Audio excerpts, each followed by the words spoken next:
روحانی قرآن پاک کو تفسیر کے ساتھ سننے کے لیے ہمارے چینل رفیع اکرم آفیشل کو سبسکرائب کریں اور پاس میں دیے ہوئے بیل آئیکن پہ کلک کریں اور ایسے آنے والے ہر ایک ویڈیو کو فل واچ کریں اور اپنے دوستوں کے ساتھ شیئر کریں۔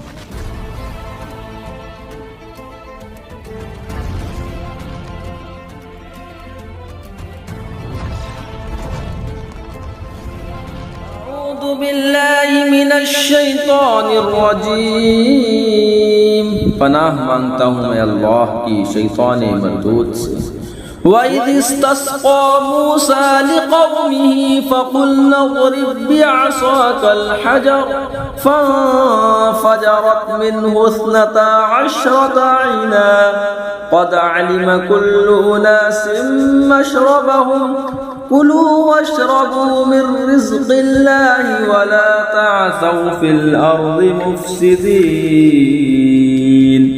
اور جب موسیٰ نے اپنی قوم کے لیے پانی مانگا تو ہم نے فرمایا اس پتھر پر اپنا عصا مارو، فوراً اس میں سے 12 چشمے بہہ نکلے۔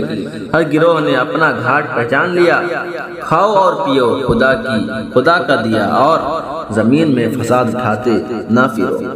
جب بنی اسرائیل نے سفر میں پانی نہ پایا، شدت پیاس کی شکایت کی تو حضرت موسیٰ علیہ السلام کو حکم ہوا کہ اپنا عصا پتھر پر مارو۔ آپ کے پاس ایک مربع پتھر تھا، جب پانی کی ضرورت ہوتی آپ اس پر عصا مارتے، اس سے 12 چشمے جاری ہو جاتے اور سب سیراب ہوتے۔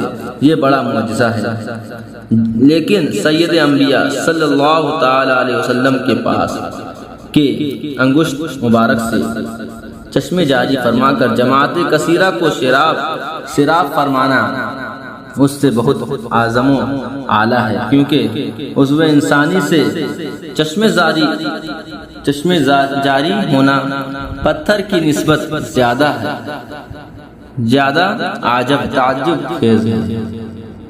یعنی آسمانی طعام منہ و سلوہ کھاؤ اور اس پتھر کے چشموں کا پانی پیو جو تمہیں فضل الہی سے بے محنت میسر ہے۔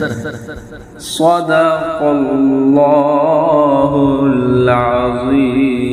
ایسے ہی قرآن پاک کے تفسیر کے ساتھ فل ویڈیو واچ کرنے کے لیے ہمارے چینل کو سبسکرائب کریں اور پاس میں دیے ہوئے بیل آئیکن پہ کلک کریں اور ایسے آنے والے ہر ایک ویڈیو کو اپنے دوستوں کے ساتھ شیئر کریں اور کمنٹ کر کے آمین ضرور لکھیں۔